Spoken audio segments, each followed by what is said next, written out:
मानो तो मैं गंगा माँ हूँ, ना मानो तो बहता पानी। साथियों, हमारे मन में जो श्रद्धा होती है और जिससे हमें ईश्वरीय शक्तियों से ऊर्जा प्राप्त होती है, उसका तो कोई मुकाबला ही नहीं। नवरात्र शुरू हो रहे हैं 7 तारीख को, 7 अक्टूबर 2021 से नवरात्रि शुरू हो रहे हैं। एक ज़बरदस्त पर्व होता है, वास्तु के हिसाब से बहुत बड़ा महत्व है। और अगर हम चाहें कि इसको एनकैश कर लें नवरात्रों के समय को, तो साथियों कहते हैं कि लॉटरी खुल जाती जैसे। तो आइए आज मैं बताऊंगा आपको नवरात्रों का महत्व क्या है वास्तु के अनुसार, और वास्तु को आप किस तरह से बूस्टअप कर सकते हैं एनर्जीज को अपने घर को, जिससे आपको मिलें अपार खुशियां और ज़िंदगी में आगे बढ़ते चले जाएं। साथियों, अगर जानना चाहते हैं तो ये वीडियो आप ही के लिए है, बहुत काम आएगा। एक एक बिंदु इसका आपके लिए बहुत ज़्यादा यूज़फुल हो जाएगा। आखिर तक देखिए। और जैसा कि आप देखते हैं कि मेरे हर वीडियो अपने आप के अंदर एक यूनिक चीज़ होती है, अद्वितीय चीज़ होती है, और उसमें ज्ञान मिलता है आपको बहुत अच्छा। इसलिए अगर आपने मेरे चैनल को अब तक सब्सक्राइब नहीं किया था तो इसको आज ही कर लें, अभी कर लें, तुरंत कर लें, ताकि अगला वीडियो आपसे छूट ना जाए। क्योंकि अगले वीडियो इसके बाद में जो आएंगे, पूरी की पूरी सीरीज़ बहुत ज़बरदस्त आने वाली है। तो चलते रहिए मेरे साथ इस वीडियो पर आखिर तक।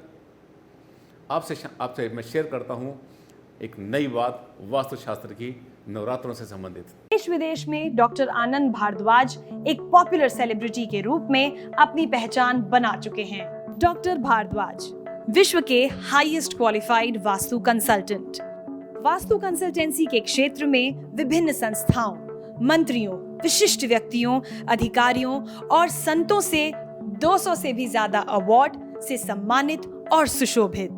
डॉक्टर आनंद भारद्वाज यानी वास्तुशास्त्र के एनसाइक्लोपीडिया। नमस्कार साथियों, आज हम बात कर रहे हैं नवरात्रों के बारे में, और महत्व क्या है नवरात्रों का वास्तु के बारे में। वास्तु और नवरात्र बहुत गहरा संबंध। आज मैं आपको समझाता हूँ, बहुत यूज़फुल है ये टॉपिक आपके लिए। अब देखिए, इससे पहले क्या हुआ कि ये जो शरद नवरात्र आते हैं इस साल अब शुरू होने वाले हैं 7 तारीख से, 7 अक्टूबर से 15 अक्टूबर तक। 7 अक्टूबर 2021 से 15 अक्टूबर 2021 तक नवरात्र चलेंगे। शरद नवरात्र इनको बोलते हैं हम, हर साल आते हैं सर्दियों के। अब इसका महत्व क्या है वास्तु में? देखिए, आपको क्या था कि अब से पहले बड़े उमस वाले दिन थे, गर्मी थी, बरसात थी, काम रुके हुए थे, चौमासा था। उसके बाद एकदम से जब त्योहारों की जब परंपरा शुरू होती है, हमारा जो समय शुरू होता है, उस टाइम पर अपने आप एक प्रकृति हमारी जो है आपस में ऐसा लगता है जैसे कि बहुत ज़्यादा खुश है, बहुत खिली हुई है। अब से इस समय धीरे धीरे गर्मी से मौसम बदलना शुरू हुआ और नवरात्रि शुरू हो गए। 5 तारीख को आपको पता है, 5 नवंबर को ही मुहूर्त शुरू होंगे, जो कि वास्तुशास्त्र के अनुसार अच्छे होते हैं। उससे पहले मुहूर्त नहीं मिल रहा किसी कारण से, लेकिन ये हमारे लिए गोल्डन टाइम है, गोल्डन चांस है, जबकि हम नवरात्रों में 9 दिन जब चाहें हम भूमि पूजन, शिलान्यास, गृह प्रवेश, हर चीज़ कर सकते हैं। और ये चांस अगर आपको मिलता है तो ये मानना कि ये बार बार नहीं मिलता। अब मैं आपको बताता हूँ इसमें क्या क्या करेंगे। पहली बात आप नोट करें, यदि आपने अपने घर का पूजा स्थान बदलना था, आपका जो पूजा स्थान था यदि वो ख़राब हो गया था, उसको आप बदलना चाह रहे थे और चाहते हैं कि अब नया पूजा स्थान बनाएं या उसकी स्थापना करें या उसको रखें, तो उसके लिए जो है ये बहुत अच्छा समय है पूजा स्थान को रखने का, पूजा स्थान बनाने का, बदलने का, रखने का। पहली बात, बहुत काम का समय है, क्योंकि इस समय पर क्या होता है कि नव दुर्गा की पूजा होती हैं, दुर्गा के 9 रूप होते हैं, उनकी पूजा की जाती है। और इस समय पर जो है वाइब्रेशंस, एनर्जीज इस टाइम पर जो होती हैं और ब्रह्मांड से जो आती हैं, बहुत पॉजिटिव एनर्जी आती हैं इस समय पर, और हमें ब्लेस करती हैं, आशीर्वाद देती हैं। पूजा स्थान बना सकते हैं आप। अब वेट ना करना, 5 नवंबर की वेट ना करना कि हम जो है मुहूर्त का समय वेट करेंगे उसके बाद में फिर अपना काम करेंगे, ऐसा नहीं करना आपने। आपको कई फायदे मिलने वाले साथियों। एक तो आपने सुना है कि जो पहला त्यौहार होता है नए घर का, वो दिवाली होना चाहिए। होली को लोग अवॉइड करते हैं कि पहला त्यौहार होली ना हो तो ज़्यादा अच्छा है, जबकि उसके भी विधान होते हैं। यदि होली से पहले आपको गृह प्रवेश करना है तो मेरे वीडियोस बहुत सारे हैं कैसे करना होता है। लेकिन अब आपको भगवान ने एक चांस दे रखा है, समय ने आपको एक बहुत अच्छा चांस दे रखा है, तो आप पूजा स्थान अपना बनाना चाहते हैं, बदलना चाहते हैं, रिपेयर करना चाहते हैं, मेंटेनेंस करना चाहते हैं उसकी, तो नवरात्रों में कर लेना, क्योंकि अभी श्राद्ध चल रहे हैं। श्राद्ध के बाद जो है आपको पता चलेगा कि एकदम से उसके बाद में अच्छा समय आएगा। श्राद्ध के समय पर हम पूजा स्थान की स्थापना नहीं करते, बदलते नहीं है, नया नहीं लगाते हम, और कुछ ऐसी चीज़ नहीं करते जिसका संबंध किसी भी शुभ कार्य से होता है, क्योंकि पितरों का समय होता है, हमारे पूर्वजों का समय होता है, बहुत अच्छा समय होता है, बुरा नहीं होता। अब देखिए, पहला काम पूजा स्थान आपको करना है, बनाना है तो करेंगे, नंबर 1। नंबर 2, भूमि पूजन अगर आपको करना है तो भूमि पूजन के लिए बहुत अच्छा समय नवरात्रों में पूरे के पूरे 9 दिन बहुत ज़्यादा शुभ होते हैं। आप जब चाहें कर सकते हैं। वैसे तो इसमें भी कैटेगरी होती है कि और बेटर दिन, खैर वो लंबा टॉपिक है। भूमि पूजन कर सकते हैं आप, ये मान के चलिए 9 दिन बहुत अच्छे हैं। तीसरा, यदि आपको जो है शिलान्यास करना था तो शिलान्यास भी आप इसमें कर सकते हैं, नया मकान बनाने के लिए। कितना अच्छा समय आ रहा है, गोल्डन टाइम आपके लिए साथियों। भूमि पूजन, पूजा स्थान को बदलना है, शिलान्यास करना है। और हाँ, 1 मिनट, अभी शायद आपके मन में क्वेश्चन आया होगा कि ये भूमि पूजन और शिलान्यास में डिफरेंस क्या है। साथियों, भूमि पूजन तब होता है जब आपके पास कहीं खाली भूखंड है, वहां पर जाकर के आपने इसको शुरू करना है। तो जब पहला फावड़ा मारते हैं, हम खुदाई शुरू करते हैं नींव बनाने के लिए, तो उसको हम कहते हैं भूमि पूजन। उस समय पर हम भूमि से, धरती माता से परमिशन लेते हैं, उससे आज्ञा लेते हैं कि हमें यहाँ पर निवास के लिए स्थान दो और यहाँ पर अपना हम भवन बनाना चाहते हैं। तो उनकी जो है एक तरह से धरती माता की एक तरह से एक पूजा मान लेते हैं, इसको कहते हैं भूमि पूजन। उसमें नारियल तोड़ते हैं, बहुत सारे विधान होते हैं, छोटे मोटे, कोई बहुत बड़ा इसके अंदर दिखावा नहीं होता। जबकि शिलान्यास में क्या, शिला का मतलब होता है पत्थर। पुराने समय में जब मकान बना करते थे उस समय पे पत्थरों से बना करते थे आमतौर पे, तभी से शिलान्यास का वर्ड जो शुरू हो गया था। तो शिलान्यास का मतलब होता है जब आप सबसे पहले नींव खोद लिया, आपने पहले भूमि पूजन किया, फिर आपने उसके बाद नींव खोदी।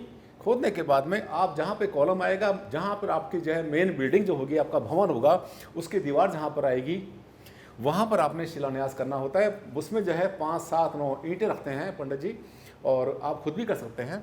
तो वहाँ होता है शिलान्यास। बहुत अच्छा समय, 9 के 9 दिन। तीसरा, गृह प्रवेश। ये जो गृह प्रवेश होता है, इसके लिए ये बहुत ही अच्छा समय है।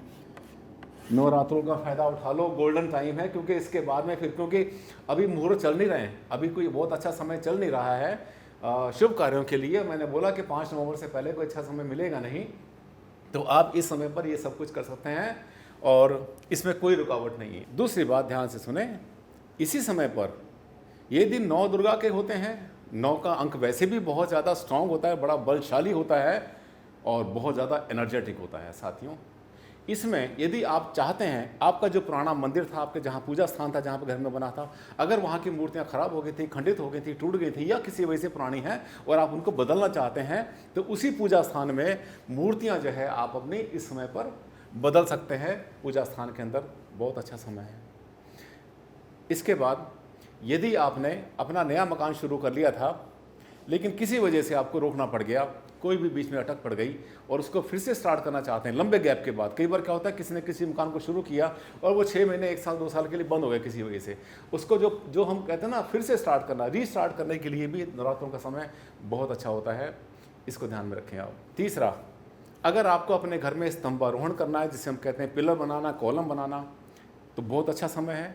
मुख्य द्वार के लिए, चौखट चढ़ाने के लिए बहुत अच्छा समय है। साथियों, जैसा मैंने आपको बताया कि नवरात्र जो होते हैं, इसमें सभी दिन शुभ होते हैं, इसमें कोई भी शुभ काम किए जा सकते हैं, बहुत सारे, खास तरीके से वास्तु से संबंधित। अब अगर आपको तुलसी का पौधा नया लगाना है घर में, उसके लिए बहुत अच्छा समय है। ईशान कोण में लगाएं, नॉर्थ में, ईस्ट में लगाएं। वैसे तो तुलसी का पौधा कहीं भी लगाएं, हर जगह पर पॉजिटिविटी देता है, क्योंकि ये आयनाइज करता है। इसके जो पत्ते होते हैं उसके अंदर होता है मरकरी, जिसे कहते हैं पारा, सबसे ज़्यादा भारी एलिमेंट होता है केमिस्ट्री के हिसाब से, विज्ञान के हिसाब से, और ये आयनाइज करता है एयर को। इसके अलावा इन नवरात्रों में जो 9 के 9 दिन हैं बहुत शुभ हैं। कभी भी आप ये सबके सब कार्य कर सकते हैं जो मैंने आपको बताए हैं, परंतु फिर भी तृतीया, पंचमी और षष्ठी, 3, 5 और 6 ये जो तिथियां होती हैं, ये ज़्यादा शुभ मानी जाती हैं औरों की तुलना में। इसको भी ध्यान में रखें। इसके अलावा जो नौमी होती है, नौमी पर बहुत बड़ा महत्व होता है। नौमी भी बहुत ज़्यादा स्ट्रांग मानी जाती है और उस पर भी आप अगर चाहें तो अपने सभी शुभ कार्य जो कि आपकी भूमि से संबंधित होते हैं, प्रॉपर्टी से संबंधित होते हैं, वो सब के सब कर सकते हैं। मुझे लगता है कि मैंने आपको नवरात्रों के बारे में, नवरात्रि और वास्तु के बारे में आपको बहुत अच्छी जानकारी दे दी।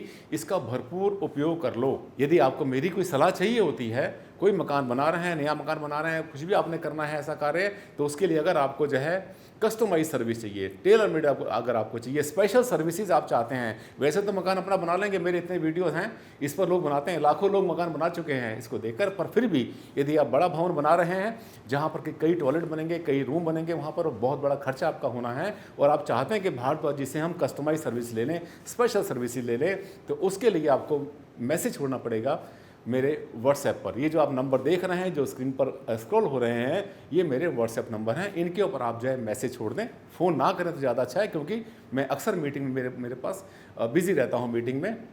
तो आप इसमें जब मैसेज छोड़ेंगे तो आप अपनी पूरी बात लिखिए क्या चाहते हैं, उसके बाद में मैं फिर आपको कॉल कराऊँगा या खुद करूँगा और फिर आपसे बात हो पाएगी।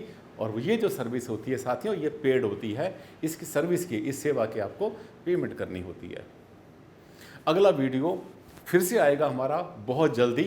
एक नया टॉपिक उसमें होगा और नए टॉपिक के ऊपर आपको बताएंगे नई बात जो आपके लिए बहुत काम आएगी ज़िंदगी भर। तो अगले वीडियो में आपसे फिर से मिलते हैं। अगर आपने मेरा चैनल सब्सक्राइब नहीं किया तो मैं फिर से बता रहा हूँ आपको, अगर आपने सब्सक्राइब नहीं किया था तो फिर से आप उसे कर लें। अगर नहीं किया था, अगर कर लिया था तो बहुत अच्छी बात है।